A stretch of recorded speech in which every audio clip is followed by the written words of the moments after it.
Энэ инноваци хуулийн хэрэгжилтийг нэг үзээтгэхээс айл гэж бодоод байсан. Тэгээд нэг ямар ч байсан нэг үзсэн юм байна сөхөж харсан болтой байна. Тэгэхдээ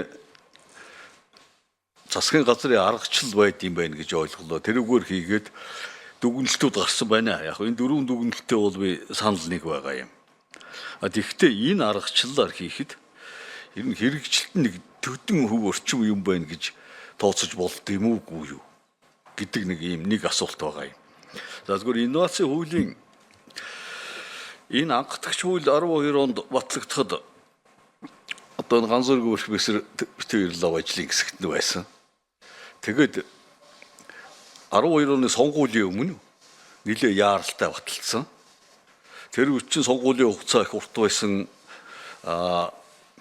Тийм учраас нэлээ эрт чуулган ажиллаа дуусгадаг байлаа.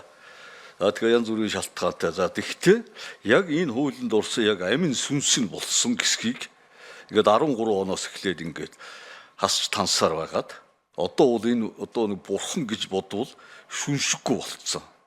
Нэг тийм л хууль санагдаад байгаа юм. Яагаад гэвэл ерөөсөө санхүүжилтийн тухай асуудал байхгүй. Одоо тэр Венц сангийн тухай бүхэл бүтэн бүлгийг гацхан удаа ингээ асаа ичдэг.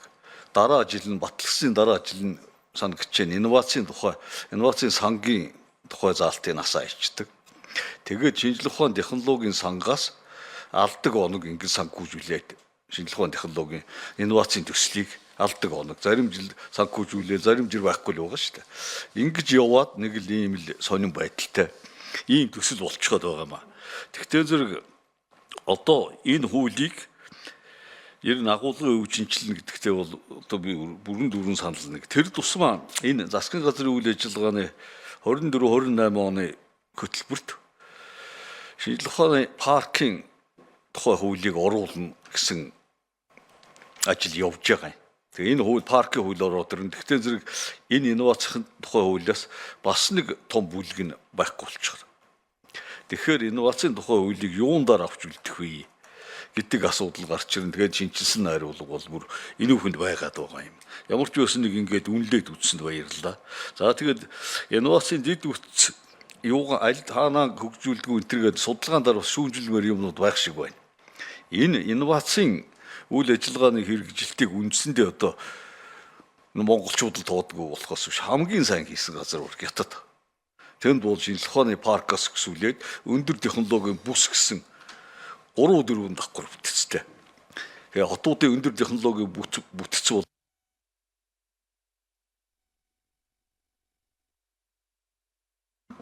та нэмэлт минут авах уу? Иргэд гишүүний нэмэлт минутыг өгнө. Тэгээд Япон жишээлбэл инновацийн асуудал их сургууль дээр төвшгөлдөг гэлдэг энэ бас л өрөөсгөл юм байна. Энэнийг зүгээр яг судалгааны салбарын улсууд бол судал тодруулах ёстой.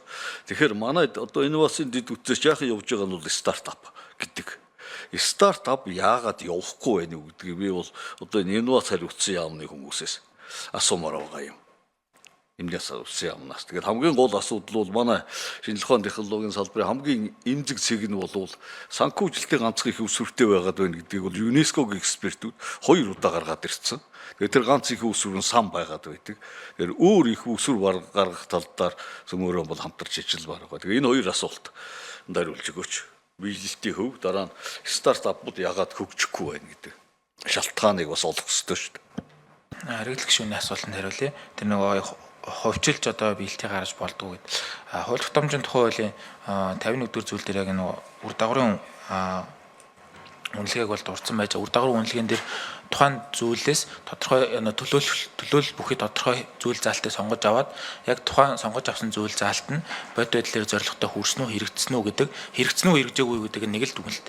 Одоо хоёр дүгнэлт оролдог учраас тодорхой хуваар үл үнэлэх боломжгүй хэрэгжээгүй гэдэг бол манайх асуултыг бүлтэл гарч байгаа. За хэрэглэх гишүүний асуултанд хариулъя.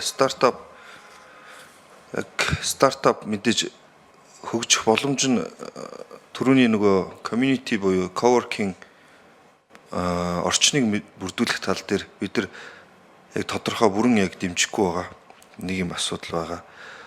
Хоёрдугаар venture fund та өөрөө бас хэллээ. Venture сангийн асуудал бол үе үед ярьсаар л ирсэн. Өнөөдөр хүртэл яг венчур сангийн асуудал бол бид нар ердөө шийдэггүй явсаар венчур сан байхгүй тохиолдолд энэ стартап нэг тодорхой хэмжээнд хүрээл зогсно. Тэгээд гадагшаа бид нар төрөөс дэмжиж ямар ч сан одоо гадны хөрөнгө оруулалтыг оруулж ирж тэр компанид холбож өгч чадснууд нь л цаашаа явж байгаа. Тэгээгүй нь бол явж чадахгүй байгаа уусаа. Тэгээд нэг тодорхой хэмжээнд хүрээл зогсчихж байгаа. Тэрнээс хойш ямар ч дэмжлэг байхгүй гэсэн. Зөвхөн арга хэмжээгээр нэг байраар тодорхой хэмжээнд дэмжиж байгаа. Тэгээ өөр бол дэмжлэггүй байгаа нь өөрөө энэ стартап хөгжихгүй байгаа гол шалтгаан байхаа л гэж